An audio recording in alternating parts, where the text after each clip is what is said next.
السلام علیکم ورحمۃ اللہ وبرکاتہ۔ امید کرتا ہوں دوستو آپ تمام حضرات خیریت سے ہوں گے۔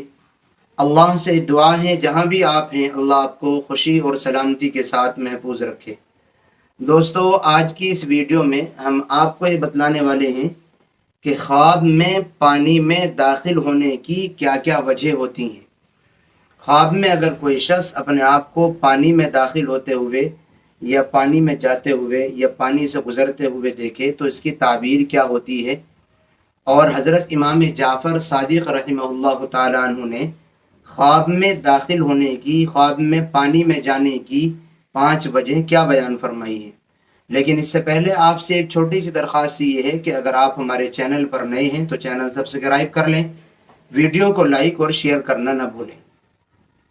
اور آپ کے لیے ہمارے پاس ایک خوشخبری یہ ہے کہ ہم نے اپنے اس چینل پر ایک پروگرام شروع کیا ہے جس کا نام ہے فرائیڈے کمنٹ باکس، یعنی فرائیڈے کو ہم سے پورے ہفتے جو سوال کیے جاتے ہیں، جن خوابوں کی تعبیر معلوم کی جاتی ہے، فرائیڈے کو ہم بیان کرتے ہیں۔ آپ بھی اگر ہم سے کسی خواب کی تعبیر جاننا چاہتے ہیں، کسی سوال کو جواب چاہتے ہیں تو ہمیں کمنٹ باکس میں لکھیے، انشاءاللہ آپ کے سوال کا جواب اور خواب کی تعبیر ضرور بیان کی جائے گی۔ آئیے بات شروع کرتے ہیں۔ خواب میں پانی میں داخل ہونا، پانی میں جانا، اس کی 5 وجہ، 5 تعبیریں، 5 اسباب حضرت امام جعفر صادق رحمہ اللہ تعالیٰ عنہ نے بیان کیے ہیں۔ کیا ہیں وہ 5 وجہ؟ آپ حضرات سماعت فرمائیں۔ نمبر 1، یقین، یعنی جو انسان اپنے آپ کو پانی میں داخل ہوتے ہوئے دیکھ رہا ہے اس کا ایمان اور یقین مضبوط ہے، ایمانی اور یقینی اعتبار سے وہ پاورفل ہے، اس لیے اس کے لیے خواب بہت اچھا ہے کہ اس میں اس جانب اشارہ ہے کہ ایمانی اور یقینی اعتبار سے یہ بندہ مضبوط ہے۔ دوسری وجہ کیا ہے؟ دوسری وجہ ہے قوت، طاقت، یعنی جو بندہ اپنے آپ کو خواب میں پانی میں جاتے ہوئے، پانی میں داخل ہوتے ہوئے دیکھ رہا ہے یا پانی میں اپنے آپ کو دیکھ رہا ہے تو اس کی دوسری وجہ ہوتی ہے قوت، یعنی طاقت ہونا۔ اگر یہ بندہ بیمار ہے تو اب اس کو شفا ہو جائے گی، طاقت اور قوت حاصل ہوگی۔ کمزور ہے تو اس کی تعبیر یہ ہے کہ اب اس کو پاور حاصل ہو جائے گی، اس کی بیماریاں ختم ہو جائیں گی۔ یعنی دوسری وجہ ہے کہ آدمی کو اس خواب میں اس جانب اشارہ ہوتا ہے کہ اب اس کو طاقت اور قوت حاصل ہو جائے گی۔ اور کبھی کبھی ایسا ہوتا ہے کہ طاقت اور قوت سے مراد ایمانی طاقت و قوت بھی ہو سکتی ہے، ظاہری طاقت و قوت بھی ہو سکتی ہے۔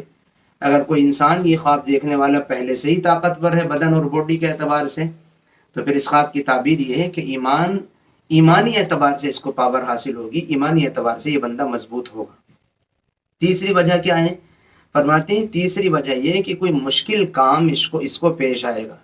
خواب میں جو بندہ اپنے آپ کو پانی میں دیکھ رہا ہے یا پانی سے گزر رہا ہے تو اس کی تیسری تعبیر یہ ہے کہ کوئی مشکل کام اس کو پیش آئے گا، کسی مصیبت اور پریشانی میں یہ گرفتار ہوگا۔ اور چوتھی تعبیر یہ ہے کہ مصابحت، یعنی اچھے لوگوں سے اس کی دوستی ہوگی، اچھے لوگوں کے پاس اس کا اٹھنا بیٹھنا ہوگا۔ اچھا جی، اور ایسے ہی جو اپنے ماتحت ہیں یہ ان لوگوں سے، اپنے ماتحت کا مطلب بیوی، بچے اور گھر کے جو افراد ہیں، ملازمین ہیں، ان سے یہ پیار اور محبت کرنے والا ہوگا۔ اور 5ویں وجہ ہے کہ جو شہر کا مالدار آدمی رئیس ہوتا ہے وہ اس کو کوئی ذمہ داری سونپے گا، شہر کا مالک، شہر کا کوئی ذمہ دار آدمی اس کو کوئی بڑے کام کی ذمہ داری سونپے گا، یعنی قوم کے لیے کوئی بڑا کام کرے گا۔ تو یہ 5 وجہ ہوتی ہیں خواب میں پانی میں اپنے آپ کو دیکھنے کی۔ اب آپ نے یہ خواب کس حالت میں دیکھا ہے؟ آپ ان 5 وجوہات میں سے کوئی بھی وجہ اپنے اوپر فٹ نہ کریں، بلکہ کسی جاننے والے سے اپنی خواب کی پوری کیفیت بتلا کر کے تعبیر معلوم کر لیں۔ دعاؤں کی درخواست ہے، پھر ملیں گے انشاءاللہ کسی نئی اور اچھی ویڈیو کے ساتھ۔ السلام علیکم ورحمۃ اللہ وبرکاتہ۔